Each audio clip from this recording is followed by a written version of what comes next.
Og jeg ser meg stå og se mot bildet med de to strekene. En lilla og en brun som krysser hverandre på midten. Et avlangt bilde. Og jeg ser at jeg har målet strekene langsomt og med tjukk oljemåling.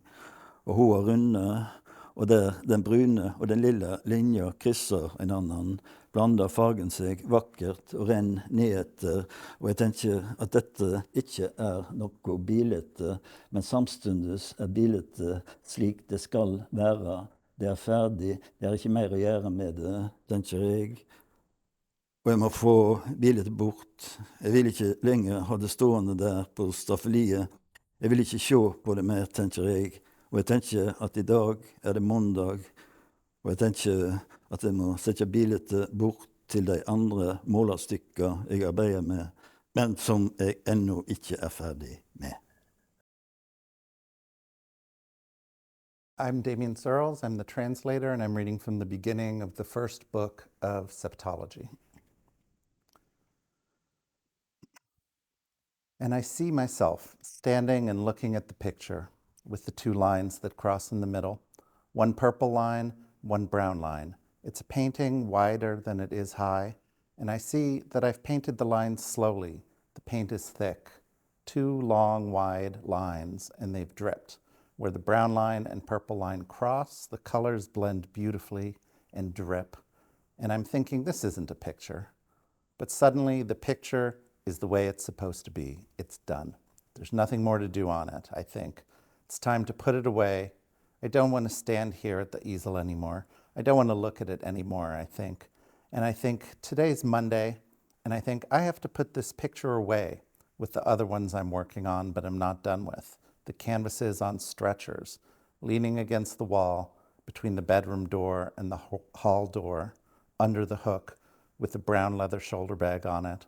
The bag where I keep my sketch pad and pencil. And then I look at the two stacks of finished paintings propped against the wall next to the kitchen door. I already have 10 or so big paintings finished, plus 4 or 5 small ones, something like that. 14 paintings in all, in 2 stacks, next to each other by the kitchen door, since I'm about to have a show. Most of the paintings are approximately square, as they put it, I think, but sometimes I also paint long, narrow ones. And the one with the 2 lines crossing is noticeably oblong, as they put it. But I don't want to put this one into the show, because I don't like it much. Maybe all things considered, it's not really a painting, just 2 lines. Or maybe I want to keep it for myself and not sell it. I like to keep my best pictures, not sell them. Maybe this is one of them, even though I don't like it. Yes, maybe I do want to hold on to it. Even if you might say it's a failed painting, I don't know why I'd want to keep it. With a bunch of other paintings I have up in the attic, in a storage room, instead of getting rid of it.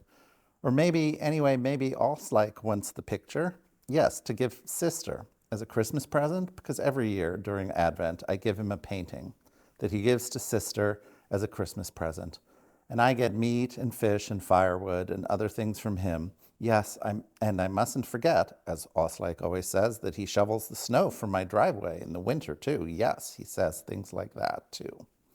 And when I say what a painting like that can sell for in Björgvin, Alslike says he can't believe people would pay so much for a painting. Anyway, whoever does pay that much money must have a lot of it, he says. And I say, I know what you mean about it being a lot of money. I think so too. And Alslike says, well, in that case, he's getting a really good deal. In that case, it's a very expensive Christmas present he's giving Sister every year, he says. And I say, yes, yes. And then we both fall silent. And then I say that I do give him a little money for the salt-cured lamb ribs for Christmas, dry-cured mutton, salt cod, firewood for shoveling the snow, maybe a bag with some groceries that I bought in Björgvin when I've gone there to run an errand, I say. And he says, a little embarrassed, yes, I do that, fair's fair, he says. And I think I shouldn't have said that. Alslike doesn't want to accept money or anything else from me. But when I think about how I have enough money to get by and he has almost none, yes, well, I slip him a few more bills, quickly, furtively, as if neither of us knows it's happening. And when I go run errands in Björgvin, I always buy something for Alslike, I think, because I may not make much money, but he makes almost nothing compared to me, I think.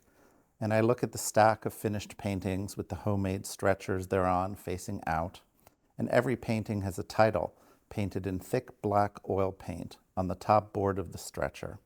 And the painting I'm looking at the back of, at the front of the stack, is called "And the Waves Beat Their Message." Titles are very important to me. They're part of the picture itself. And I always paint the title in black on the top of the stretcher.